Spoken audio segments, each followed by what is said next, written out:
The following program is an opinion program. The opinions expressed by the hosts and guests of this program are not the opinions of the management, staff, and advertisers of this station. Please direct all criticism, concern, and adulation to the hosts of this program.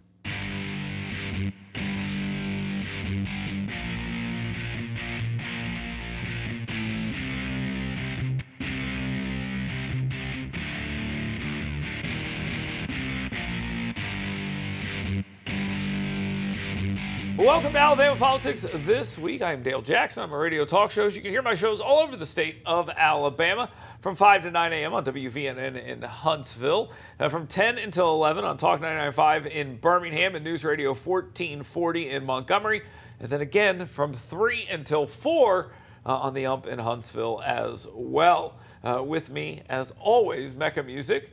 She is the CEO of 256today.com. Smart news for smart people, smart enough not to take her son, who is 6, to an event called Blood and Guts. But I'm not that smart. I did that and traumatized him.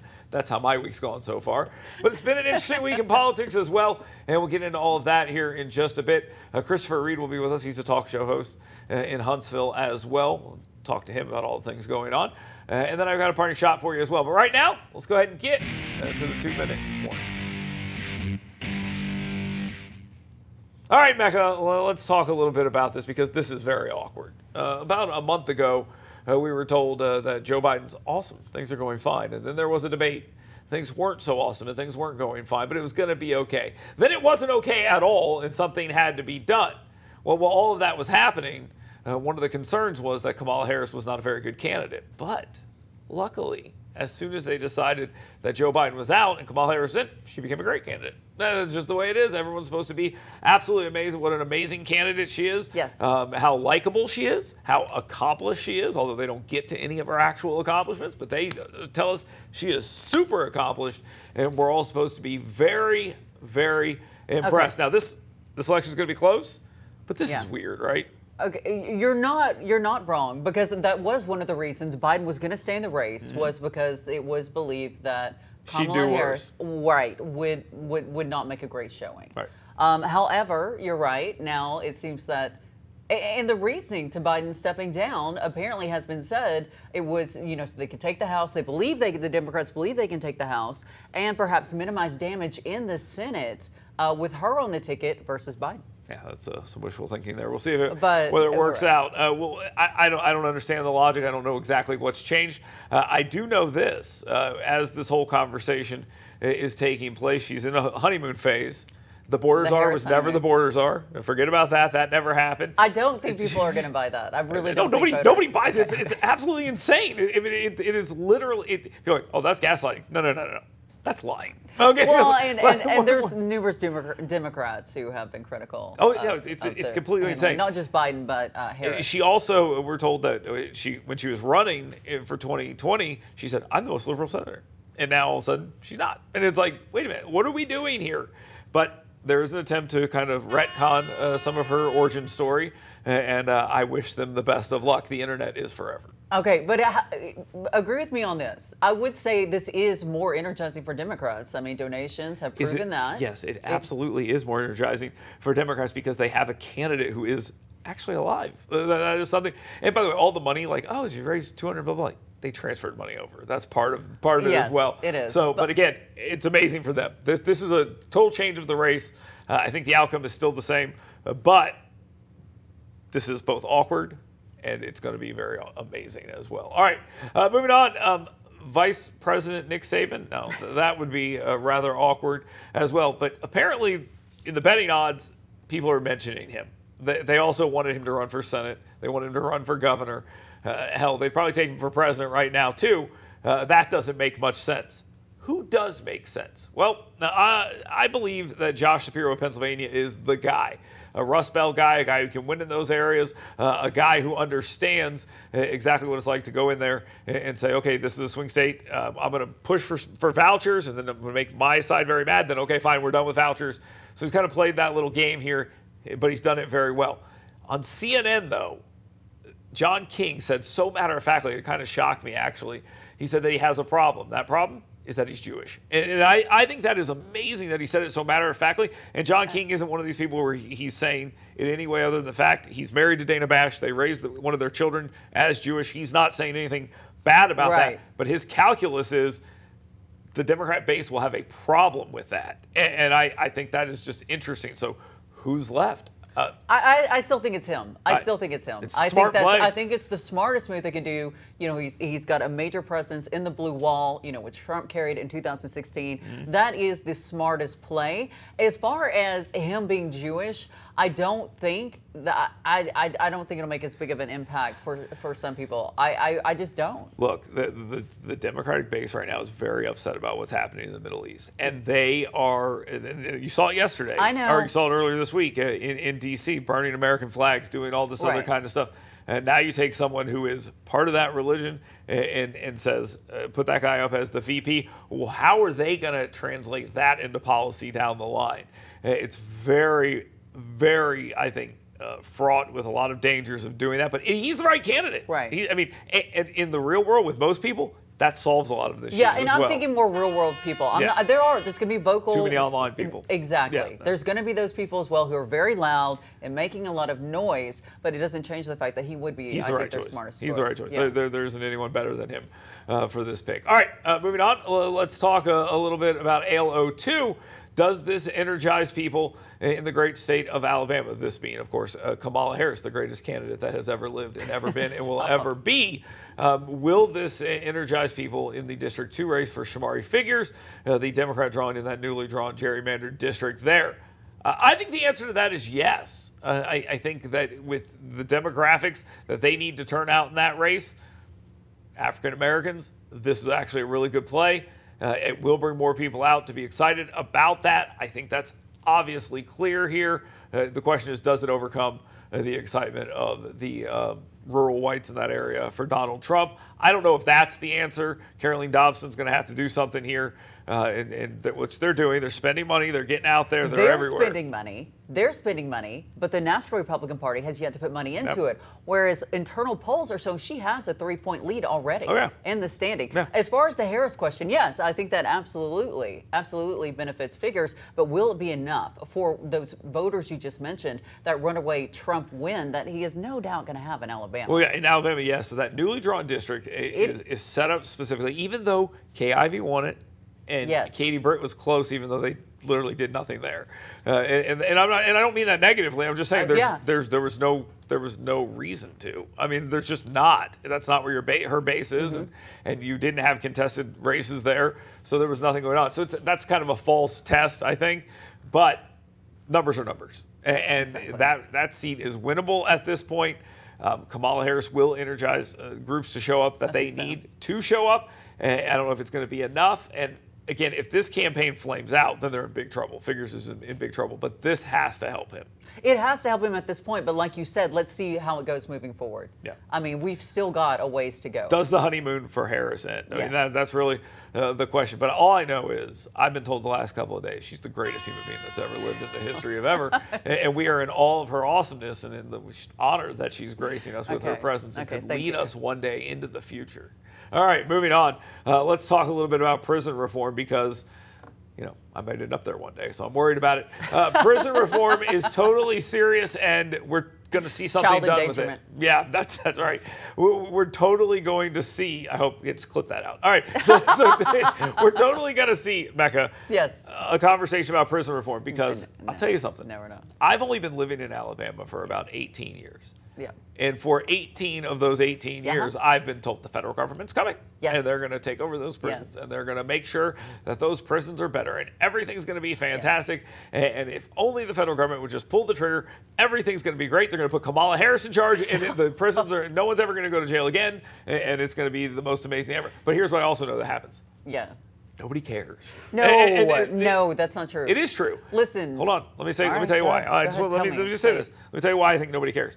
Inside the state of Alabama, the federal government coming over and taking it over, this is the best thing that could ever happen because then they tell you, hey, spend a bunch of money on prisons. Or the legislators can go down there and be like, should I spend this money on my constituents Right. or on prisoners? And we've had this conversation Screw numerous the prisoners. times. That's the argument they're I making. know. We've had this conversation numerous times, and you're not wrong. Like, oh, I'm going to spend money on, schools versus prisoners. I get School it. choice.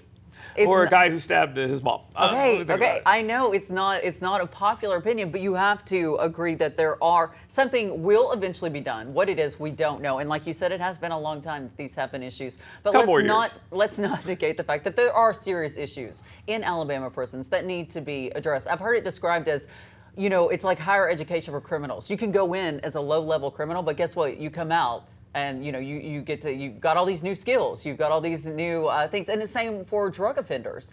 There's a huge, serious drug problem in Alabama prisons. In the prisons, yes, but the people that are in there are very few nonviolent drug offenders inside the prison. They've already let all the. And this, I'm agreeing with you. You're absolutely right in everything you're saying, but there are very few. Like you say, oh, you go to jail for weed. No, you don't. The people that are left in these prisons are violent offenders or career reward people who have had long careers of crime, and they lock them up. And I'm sorry, the average person, all they care about is if they're in that cage. That is it. You've talked about cages, more cages, bigger cages, better cages, Yes, bigger cages, all the things you have to do. But really quick, though, remember the hearing when they started it.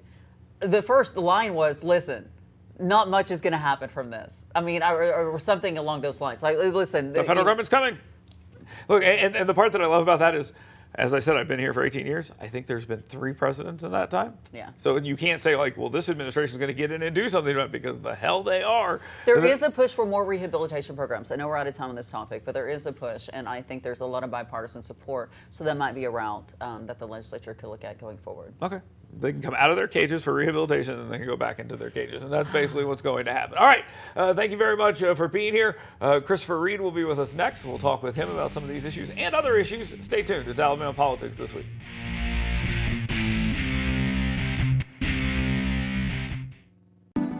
You work hard to earn little escapes, because doing your best means being your best. So let us help you discover your best at Premier Dental Spa. With our unique blend of cosmetic, dental, and spa-like aesthetic services, you'll leave feeling relaxed, refreshed, and renewed. Make sure the best you is here to stay, and book your appointment online today at premierdentalspa.com. Hey folks, Dale Jackson here for University Kia. This is my son Grant. He's a busy guy. Chess, piano, basketball, wrestling, baseball, you name it. There's probably some stuff that I missed that my wife will be mad about, but here's the thing. It's important to have reliable transportation. My friends at University Kia, they take great care of me. I've been driving Sportages my entire life. My wife drives a Telluride now, and it is the perfect vehicle for the busy family. Folks, University Kia, let them take care of you like they've taken care of my family. That's University Kia. Learn more at universitykia.com. Tom Grant and Dale Jackson sent you. Want fun, safe, intelligent fitness programming? Want to build muscular strength, cardiovascular endurance, drastically improved range of motion and mobility, and learn proper nutrition to fuel your life with energy and emotional health? Well, come find out why Iron Tribe Fitness is ranked one of the top 5 fitness programs in America. Come find out why personal training and intentionally working on your current movement patterns individually is not only important, it's just another core value that separates Iron Tribe Fitness from other fitness facilities. To learn how to get your 2-week free pass, go to irontribefitness.com. Attention! This is a public notice from the Social Security Disability Helpline. If you're one of the millions of Americans who are disabled and unable to work, you may be eligible for disability benefits from Social Security. Receiving benefits is your right. If you suffer from physical or mental disability, whether you're applying for the first time or you've already been denied, we can help. We'll evaluate your situation and deal with Social Security on your behalf. Best of all, there's no fee until you receive your benefits. Remember, we only get paid if you win your case. There are many reasons and conditions that may make you eligible for disability benefits. Many of them you may not be aware of. So if you're disabled and unable to work, call now to get started with your free, no-obligation consultation. Call 877-744-0750. That's 877-744-0750. 877-744-0750.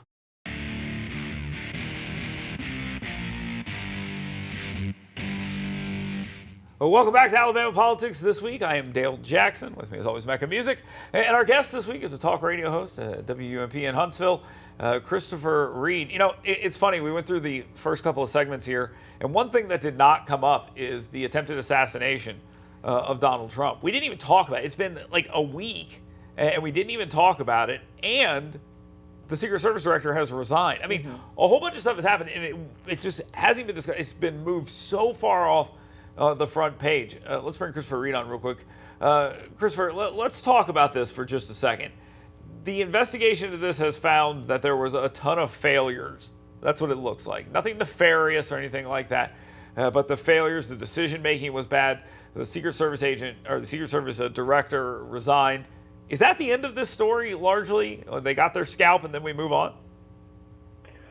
I don't think it can be. I mean, there's more than one person that was in charge that day. I mean, so we have to really find out what's going on. And plus, you know, I'm not saying there's a bunch of people involved or there's some conspiracy, but I do find it odd that a 20-year-old with no military experience or counterintelligence experience was able to thwart the greatest agency for bodyguard protection in the world, and that they found out, you know, that they knew this guy a couple hours before, at least 52 minutes, and then they had 20 minutes when this guy was on the roof. And to me, it just seems like there has to be more to the story because, look, most of the time I just attribute the stuff to incompetence.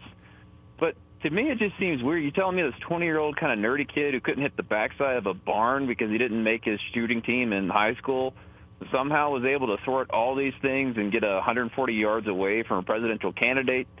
So I'm not saying there's something nefarious there. I'm just saying that the common sense would dictate that we shouldn't just assume that he was the only person involved at this stage. I think it's worthy of an investigation, and I would not be surprised if there were more people that were involved in this as time goes on.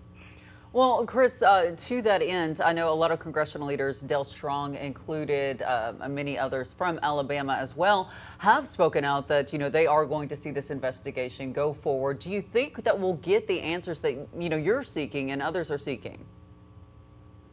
I think you're less likely to get that from a congressional investigation. One, I mean, I used to work in Congress for Republican leadership, not that I was high up or anything, and a lot of times the investigations are very slow. You're getting a lot of crafted statements.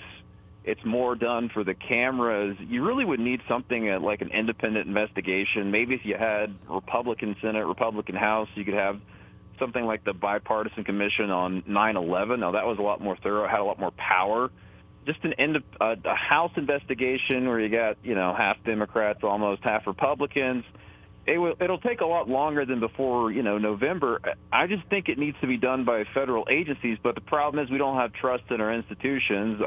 We've obviously seen the problems with the FBI over the last couple of years with all the things that have come out of there, and I really don't know how we're going to get to the truth over the next couple of months. I think it'll probably take years to really get to the extent of it, but I think over time we're going to find out more. I just doubt that a congressional investigation is going to get much more information within the next, you know, couple of months. Well, you know, it's interesting. You mentioned like the trust in the FBI and things like this, and we watch as the national media loses their trust, and you see all these things take place, and that just creates a vacuum. And social media is very good at this, at filling that vacuum and being like, well, what about this? And look at this picture, and how did you get here? And what is this? Tell me about this. And you get all those different things, and people are willing to assume a lab leak theory. That's a conspiracy theory. Boom, it's true. A deep state, what they're doing, spying on Trump, never would do that. Okay, that's true. And you have all these things that get poo-pooed immediately and then turn out to be true. So then people are more inclined to believe their initial thoughts on these things. And I think that's kind of where we are. Let's move past that and talk a little bit about this presidential race. Now that it's Kamala Harris and it is Donald Trump, what's the state of play here in your opinion? I think the polls will be tight for the next couple of weeks. I mean, I talked to a Republican operative, and he said the plan was to release the real bad oppo after she's officially the nominee because they don't want to make the same mistake they did with Biden and take him out before he was already kind of glued in, which I think is smart. So I really don't care about the polls as much until we start getting into maybe mid-September, October. I think it's going to be just a wipeout. Kamala's a very unlikable character. She was the lowest rated VP in American history, at least until they did polling.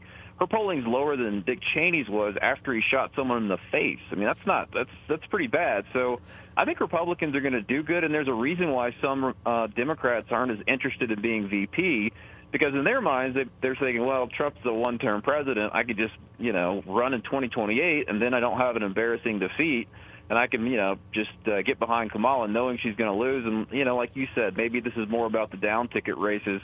I don't think the Democrats think they're going to win this year, despite all the institutional advantage. I think they've just resigned themselves to having 4 years of Republican rule in the White House. Now, Chris, you touched on this. So you don't think her VP pick, and we had discussed this earlier in this show, what would be a smart choice, and what you don't think that'll have much of an impact in her chances of winning this election? No, I mean, if you look at the VPs historically, I mean, occasionally VPs may give you one state, right? So if they give you one state, they've done a really good job, or they might boost your profile slightly. But most people will vote for the top of the ticket. I mean, John Adams said, the vice president, he wasn't worth a bucket of pee. We'll just say that, and it really is. And the VP is not really that great of a job. It's better to be a Secretary of State, Secretary of Defense. I just don't think people are going to care, even if it's a likable guy like an Andy Beshear that's on the VP. It's not going to matter. And in the same way, if you were like, well, J.D. Vance has a low rating as VP, again, when people go into that voting booth, most of the time, and I mean 98 to 99% of the time, they really just care about the top of the ticket. And I don't know if anyone can make Kamala a likable person. I mean, you maybe if you put Jesus as the VP, but he wouldn't be a part of the Democratic Party, so that's out. So well, you mentioned two VPs here that I kind of want to, or one, and then you mentioned Jesus, which made me think of another one. The Kamala Harris one, that's done for a very specific reason.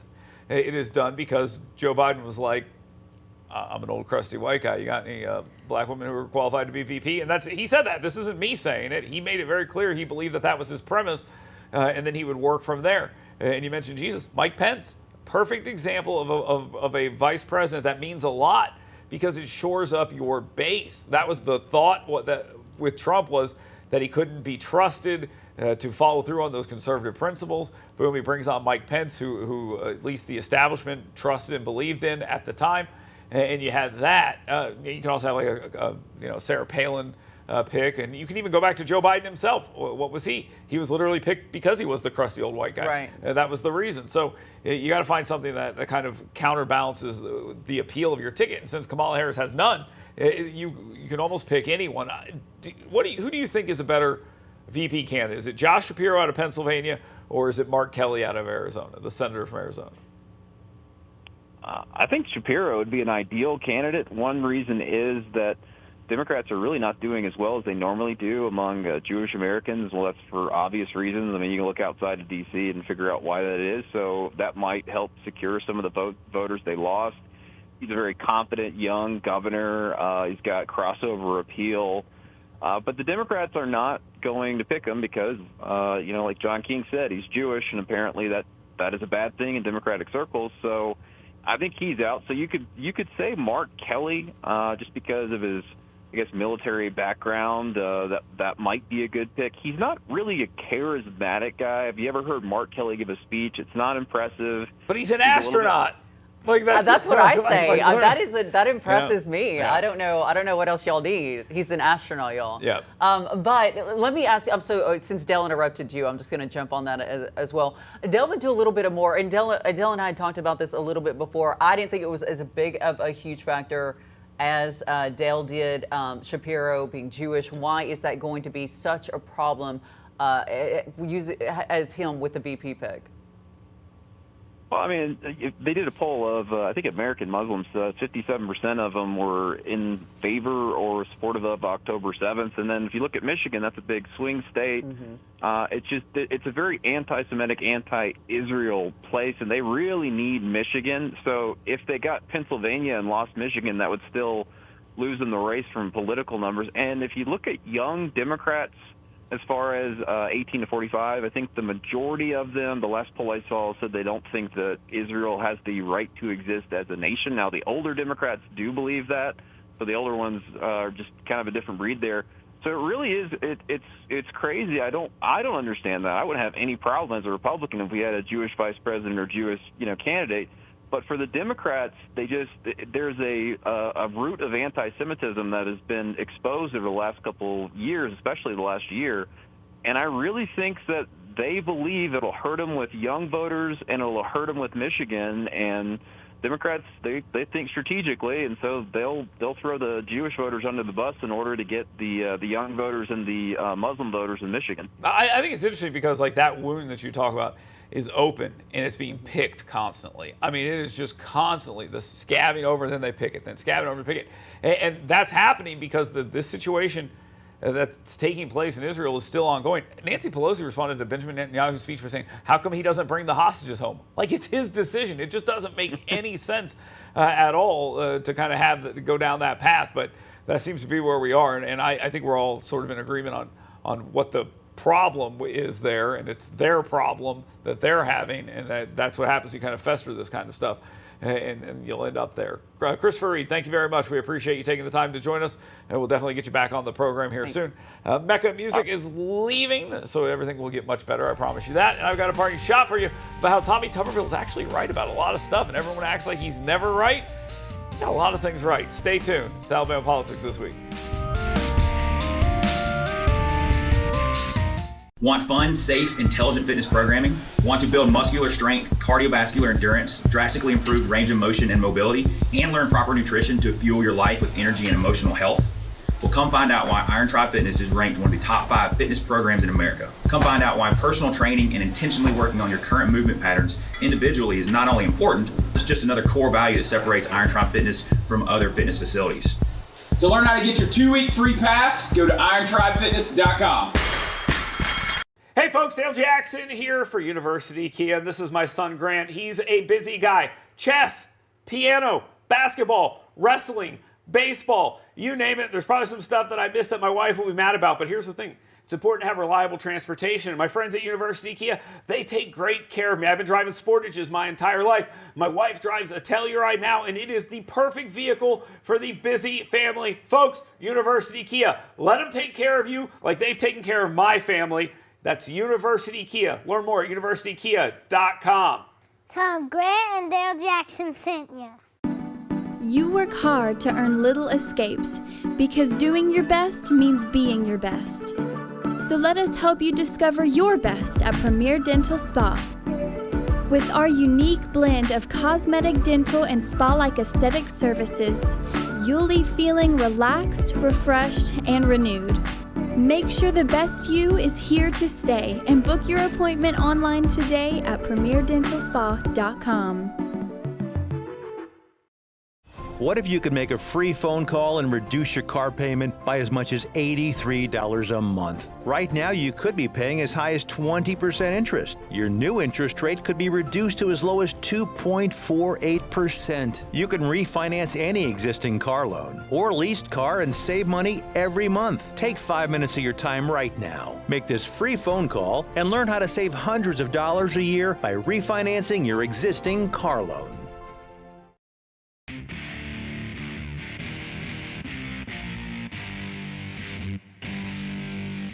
Welcome back to Alabama Politics This Week. We're about to wrap up the program. I got a party shot for you coming here in just a second. But before we do that, let me remind you, head on over to yellowhammernews.com. Sign up for my 7 things you should be talking about today. And every day, Monday through Friday, you'll get an email from me that tells you the 7 things you should be talking about that day.